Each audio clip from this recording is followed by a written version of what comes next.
Buenas tardes a todas, a todos.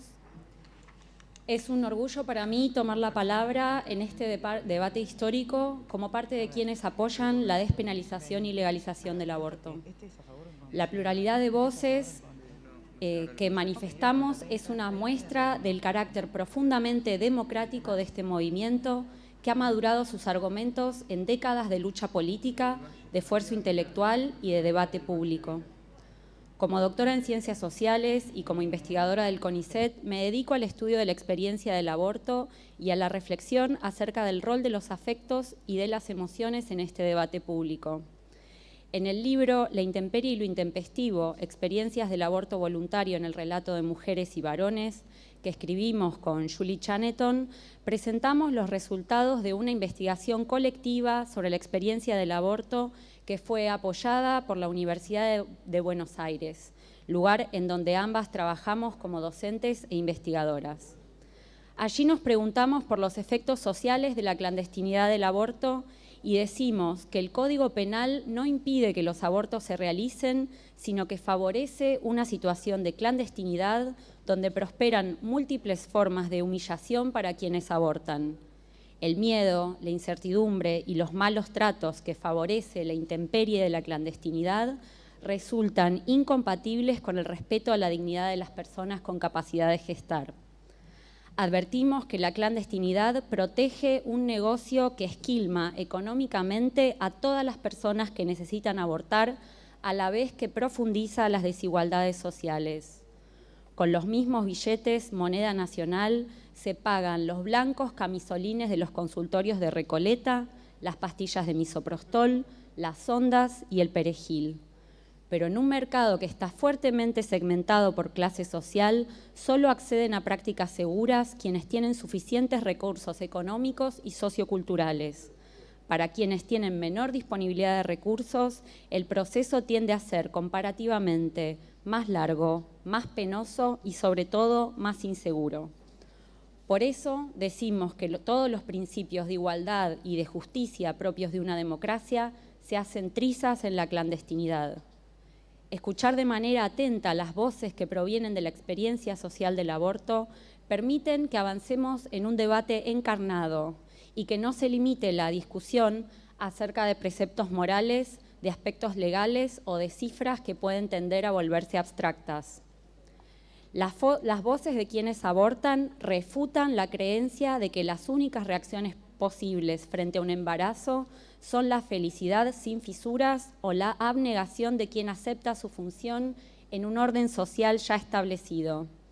Estas ideas preconcebidas solo pueden ser defendidas por quienes no tienen la empatía suficiente para comprender por qué un test de embarazo positivo puede desatar un mar de lágrimas y de angustia.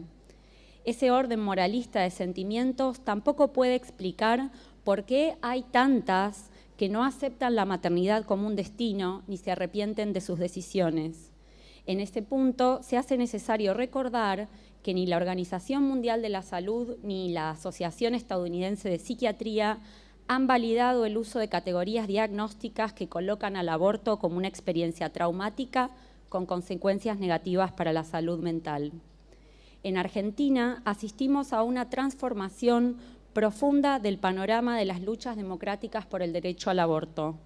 Una demanda de décadas ganó nuevo impulso en 2005 con el surgimiento de la campaña nacional por el derecho al aborto legal, seguro y gratuito, que instaló definitivamente el tema como un asunto de interés público. Desde 2009, la línea Más información, menos riesgos de lesbianas y feministas por la descriminalización del aborto comenzó a difundir ampliamente información confiable sobre el uso de misoprostol. Poco tiempo después, las socorristas articularon una red federal de acompañamiento de abortos que trabaja mancomunadamente con profesionales de la salud que actúan desde un paradigma de derechos. Estas y otras numerosas acciones dieron paso y ayudaron a amplificar otras formas de sentir con respecto al aborto que hasta hace muy poco carecían de expresión pública.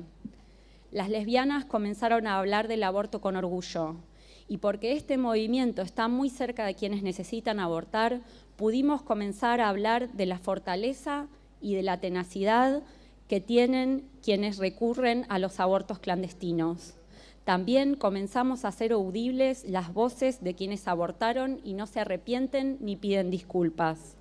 Hasta hace muy poco era muy difícil decir en voz alta cuánto se desea un aborto cuando un embarazo es inoportuno. Médicos y médicas en esta sala comenzaron a hablar del alivio y el agradecimiento que sienten sus pacientes cuando pueden acceder a abortos legales. El secreto, la soledad y el miedo se van resquebrajando lentamente gracias a las historias cotidianas de solidaridad, de apoyo y de acompañamiento socorrista en situaciones de aborto. Ahora sabemos que nos tenemos entre nosotras para cuidarnos y para compartir decisiones que son difíciles, porque la decisión de abortar no es fácil ni se toma a la ligera. Solo quienes pretenden continuar tutelando las vidas ajenas y nos niegan el estatus de persona humana pueden sospechar del carácter reflexivo y responsable de estas decisiones. Señoras y señores diputados, no necesitamos de ningún comité de expertos que custodie nuestras decisiones. Los pánicos morales que buscan instalar quienes se oponen a este derecho no expresan otra cosa que un profundo desprecio a nuestra autonomía moral, a nuestros cuerpos y a nuestras vidas. Nosotras, en cambio, hemos aprendido a contestar colectivamente el orden social que nos aísla en el secreto, que nos debilita con la culpa y que nos quiere paralizar con el miedo. Hemos llorado públicamente a las muertas en abortos clandestinos y hemos expresado nuestra indignación en las calles. En este camino nos hicimos más fuertes, pero no dejamos de ser vulnerables. Aprendimos a hablar desde la fragilidad, pero no necesitamos colocarnos como víctimas. Demandamos el reconocimiento pleno de nuestra dignidad y de nuestra calidad de personas humanas. Pedimos que la lengua racional del derecho se contamine con nuestras experiencias y nuestras formas de sentir. Legisladores y legisladoras, escuchen el murmullo de esta revolución. Tienen la oportunidad histórica de saldar una enorme deuda de nuestra democracia. Voten a favor del aborto legal, seguro y gratuito.